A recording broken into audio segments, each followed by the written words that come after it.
A continuación, el doctor Francisco Valdés Ugalde, director de la Facultad Latinoamericana de Ciencias Sociales, México.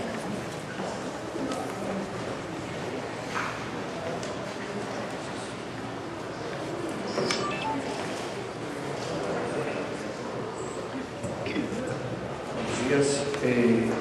Ministro Juan Silva Mesa, presidente de la Suprema Corte de Justicia de la Nación, del Consejo de la Judicatura,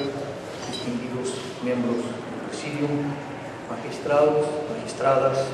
jueces y juezas que nos acompañan, amigos todos. En la Facultad Latinoamericana de Ciencias Sociales, sede México,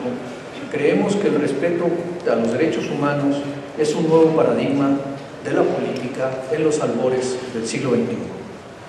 Pese a los diversos ejemplos contrarios que podríamos encontrar, como ciertas políticas de seguridad posteriores al ataque a Nueva York en 2001, la existencia de violaciones sistemáticas a derechos civiles y políticos básicos en diversas partes del mundo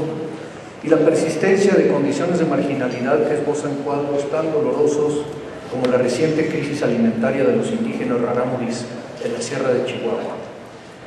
No obstante estos y muchos otros ejemplos que podrían generar cierto escepticismo, creemos que los derechos humanos son un nuevo paradigma que alumbra el quehacer social, la acción política y el estudio de la vida en sociedad en todas sus dimensiones.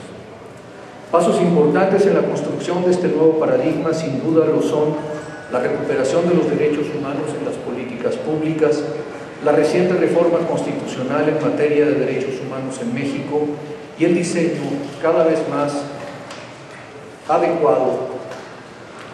y acabado de las instituciones propias del derecho internacional de los derechos humanos, tanto en el marco de las Naciones Unidas como a nivel regional en el Sistema Interamericano de Derechos Humanos. Seguramente en 1998, cuando finalmente el Estado mexicano aceptó la jurisdicción de la Corte Interamericana de Derechos Humanos, nadie pensó que poco más de 10 años después habría sentencias como las de los casos Rosendo Radilla, los del campo algodonero sobre las mujeres asesinadas en Ciudad Juárez, de los campesinos ecologistas Cabrera García y Montiel Flores, o las relacionadas con las violaciones a derechos humanos contra Inés Fernández Ortega y Valentina Rosenda Cartú. Más aún, nadie esperaba una resolución como la dictada por la propia Suprema Corte de Justicia de la Nación en relación con el cumplimiento de la sentencia de Rosendo Radilla, que considerando tanto la sentencia de la Corte Interamericana como la reforma constitucional de junio del año pasado, transformó por completo los fundamentos de la fisonomía del Poder Judicial, tanto federal como de los poderes judiciales locales, y puso en primer plano el control en materia de derechos humanos. Como parte de estos cambios que cimentan y apuntalan a los derechos humanos como paradigma del siglo XXI, se encuentra el derrumbe de una serie de mitos relacionados con los derechos humanos, mitos que daban prioridad a los derechos civiles y políticos por encima de los económicos, sociales y culturales. Ahora sabemos que ningún grupo de derechos humanos es más importante que otro. Todos los derechos humanos son igualmente relevantes para construir el objetivo común, la dignidad humana. De aquí su característica de indivisibilidad. También sabemos que el cumplimiento de todos los derechos humanos supone la aplicación de diversos recursos de todo tipo y el diseño institucional para el cumplimiento de los mismos. Con ello, se ha dado pie al nacimiento tanto de las políticas públicas como de los presupuestos con perspectivas de derechos humanos. Y uno de los puntos más importantes que nos tienen reunidos, también sabemos que es un mito que los derechos económicos, sociales y culturales no sean justiciables. Derechos como el derecho a la alimentación, a la salud, a la educación, al trabajo, con una remuneración digna y suficiente, el acceso al agua, al medio ambiente sano, por mencionar algunos,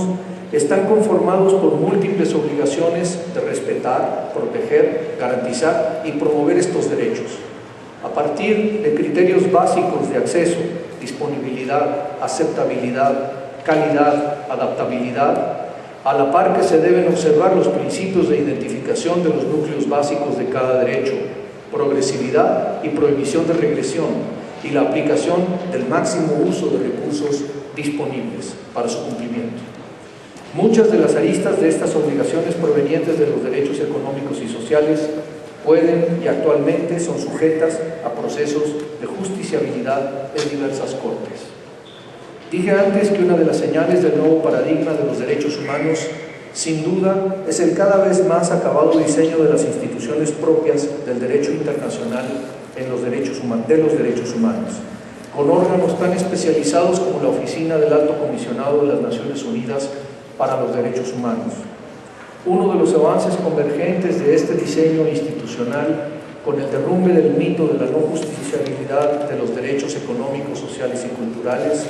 es el nacimiento del protocolo facultativo del Pacto Internacional de los Derechos Económicos y Sociales. Frente al mito de la no justiciabilidad que tuvo como consecuencia la inexistencia de mecanismos que garantizaran los derechos establecidos en ese protocolo, este protocolo facultativo establece tres mecanismos elementales: un procedimiento de comunicaciones individuales o colectivas, un mecanismo operativo de quejas interestatales o comunicaciones entre los estados y un mecanismo operativo de investigación. Todos estos mecanismos de exigibilidad deben ser complementados con leyes, políticas públicas y presupuestos con perspectiva de derechos humanos, para poder hacer realidad el ejercicio de los mismos. De aquí la importancia de que México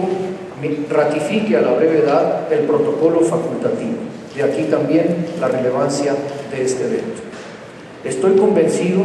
de que estos avances tan significativos anuncian la posibilidad de un camino de transformación social auténtica en y no fuera de la construcción de verdaderos estados democráticos. Muchísimas gracias.